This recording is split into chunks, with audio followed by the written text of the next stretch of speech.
បាទសួស្តីបងប្អូនសិស្សនិស្សិតទាំងអស់ជាពិសេសបងប្អូនសិស្សថ្នាក់ទី11ណាបាទថ្ងៃនេះខ្ញុំធ្វើវីដេអូមួយគឺបង្ហាញពីរបៀបនៃការគណនាតម្លៃប្រកបនៃអនុគមត្រីកោណមាត្រទាំង4ប្រភេទនេះចំពោះមុំផាយលើ10កាលពីវីដេអូមុនខ្ញុំបានធ្វើពីរបៀបនៃការគណនាតម្លៃប្រកបនៃអនុគមត្រីកោណមាត្រទាំង4ប្រភេទនឹងដែរតែចំពោះមុំផាយលើ8ណាអញ្ចឹងចង់ដឹងថាចំពោះមុំផាយលើ10យើងគណនារបៀបណាវិញណាឥឡូវយើងមើលរបៀបគណនាទាំងអស់គ្នាបាទជាទូទៅគឺមុននឹងគណនាតម្លៃនៃអនុគមត្រីកោណមាត្រនៃមុំណាមួយយើងត្រូវមើលសិនតើមុំស្ថិតនៅកន្ត្រងទីប៉ុន្មានណាព្រោះអីអនុគមត្រីកោណមាត្រទាំងអស់វាមានសញ្ញាប្រែប្រួលអាស្រ័យនឹងមុំស្ថិតនៅកន្ត្រងទី1ទី2ឬទី3ឬក៏ទី4របស់វាណាបាទយើងឃើញថាមុំក្នុងលំហាត់យើងនេះមុំផាយលើ10បើយើងចែកគិតជា degree ទៅស្រួលគិតយ៉ាងដែរណាផាយនេះវាស្មើនឹង180 degree ចែកនឹង10ទៅបាន18 degree ចឹង18 degree វានៅចន្លោះពី0ទៅដល់មុំ90មានន័យថាមុំហ្នឹងស្ថិតនៅកន្ត្រងទី1ហើយអញ្ចឹងតម្លៃរបស់សនីផាយលើ10ក៏ធំជាង0កូសនីផាយលើ10ក៏ធំជាង0តង់កូតង់ធំជាង0ដូចគ្នាណាបាទឥឡូវចាំមើលយើងប្រើតំណែងតំណងមុំមិនយ៉ាងម៉េចខ្លះដើម្បីរកតម្លៃសនីមុំផាយលើ10កូសផាយលើ10នេះបានណាបាទអញ្ចឹងក្នុងវីដេអូនេះគឺខ្ញុំចង់បង្ហាញពីការប្រើតំណែងតំណងមុំនេះមួយណានេះមុំផាយលើ2ដក2ផាយលើ10ស្មើនឹង3ផាយលើ2បងប្អូនប្រកាសជាឆ្ងល់ថាហេតុអីបានសរសេរទៅជាមុំរបៀបហ្នឹងណាឥឡូវយើងគ្រាន់តែផ្ទៀងផ្ទាត់សិនតើប្រភេទទាំងពីរស្មើគ្នាឬអត់ណានេះភាគបែង2យើងតម្រូវឲ្យទៅជា10នេះយើងគុណ5លើក្រោមទៅយើងបាន5ផាយដក2ផាយលើ10អញ្ចឹង5ដក2 3ផាយលើ10គឺត្រឹមត្រូវហើយហេតុអីបានយើងសរសេររបៀបហ្នឹងគឺសរសេររបៀបនេះយើងពឹងទៅលើអនុគមត្រីកោណមាត្រនៃសនីឬក៏កូសហ្នឹងវាមានរូបមន្តសនីនៃ2អាល់ហ្វាឬក៏កូសនៃ2អាល់ហ្វាបានណាខណៈ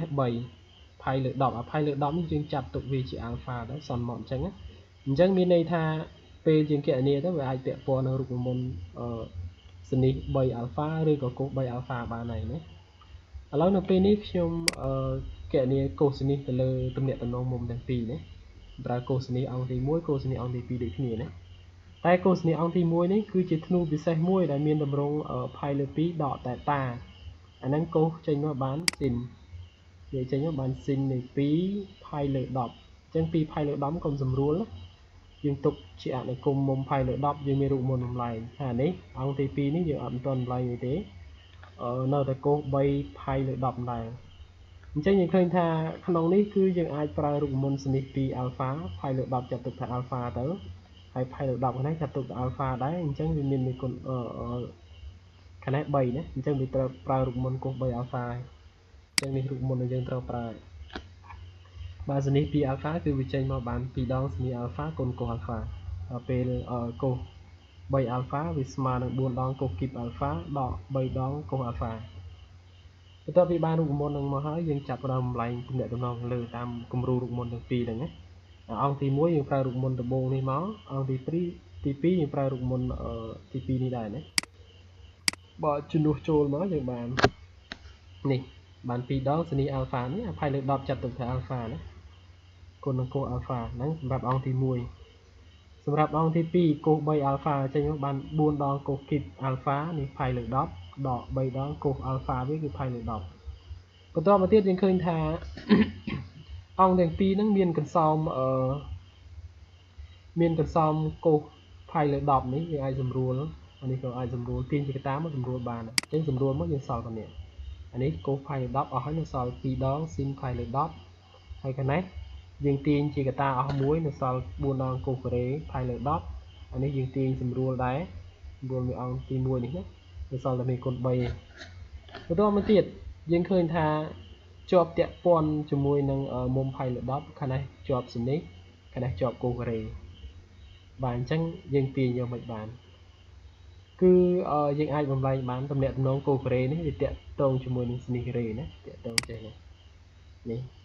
មុំ2ដងនេះសល់2ដងសនីផាយលើ10ស្មើនឹង4កតាដោយសារតែកូសការ៉េអាល់ហ្វាបូកស៊ីនការ៉េអាល់ហ្វាវាស្មើ1អញ្ចឹង កូសការ៉េមុំផៃលើ10វាស្មើនឹង1ដកសនីការ៉េមុំផៃលើ10បើយើងទាញតាមតំណែងរូបមន្តគ្រឹះហ្នឹងមកវាបានអញ្ចឹងហើយ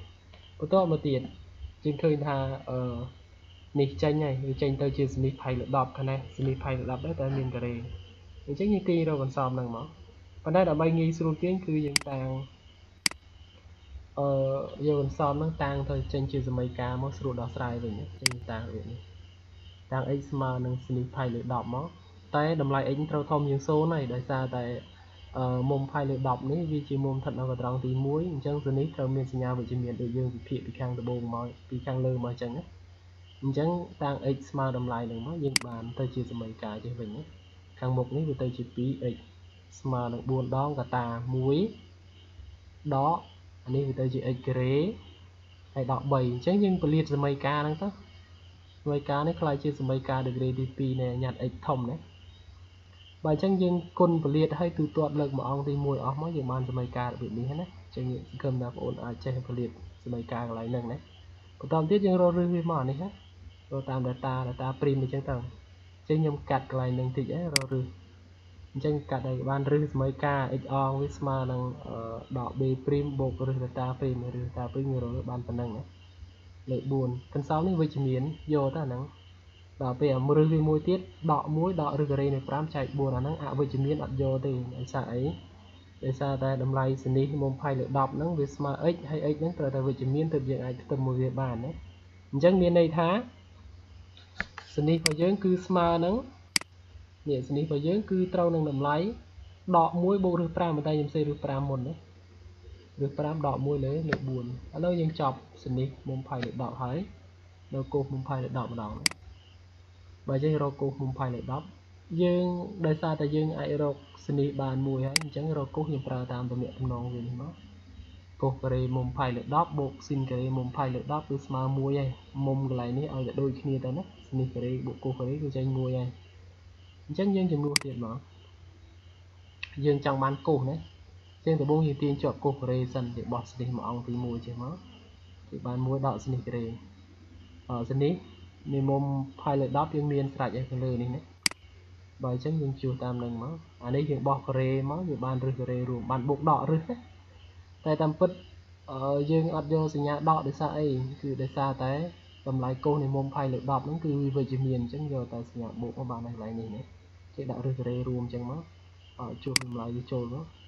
1ដកសនីមុំផៃលើ10គឺវាស្មើនឹងឫសការ៉េនៃ5ដក1លើ4នេះលើកជាអូការ៉េដែរទៅណាយើងពលាតកសោបនឹងតិចមកខាងលើនេះ a ដក b អូការ៉េហើយអាក្រោមនេះ4ការ៉េវា11ហើយតម្រូវភាគបែងទៀតមកវាបានចេះបើអញ្ចឹងយើងតម្រូវភាគបែងក្នុងហ្នឹងមកទូទាត់លេខមកយើងបានប៉ុណ្ណេះហើយគឺកូសនៃមុំផៃលើ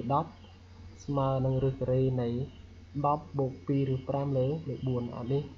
4ការ៉េខាងក្រោមភាគ3រួម4ការ៉េវាចេញទៅឫសដាច់ឫសនេះវាជាប់ឫសខាងលើហ្នឹងទៅអូខេ